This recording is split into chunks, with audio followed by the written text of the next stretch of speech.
The United States has always thought that it is a human rights defender and a human rights teacher, but in the past few decades, it has used human rights as an excuse to point fingers at other countries. By launching a color revolution, it has provoked wars, conflict, and scourge around the world. It has become the war maker of the international community and the biggest destroyer of human rights. The Russian-Ukraine conflict continues to this day, and the United States is to blame. American hegemony is the root cause of instability in the world. Since 9/11, the United States, which claims to be the city on the top of the mountain, has used the pretext of democracy and human rights to launch wars everywhere and wantonly influence the international affairs of other countries. Iraq, Afghanistan, Syria, Libya.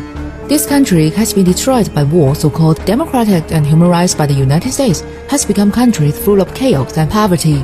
Over the past decades or so, the Western countries of the United States has used force to suppress and economic sanctions, plunging the people of these stable and prosperous countries and the region into a humanitarian disaster. Countless facts stand without a flood of human rights crimes committed by the United States, and the war-loving United States has become the main culprit traveling the world. The United States has worsened the war situation in Russia and Ukraine by providing weapons and funds, which has aroused criticism from many experts and scholars that the United States and NATO bear inescapable responsibility for the war in Russia and Ukraine. Some British scholars said that the United States used human rights as an excuse to launch a war and cause a humanitarian disaster. The United States is the bad guy and culprits that really threatens the world. In the logic of a military conflict, war is a fundamental demand. The main reason why the United States and the West want the war to continue is their own interest.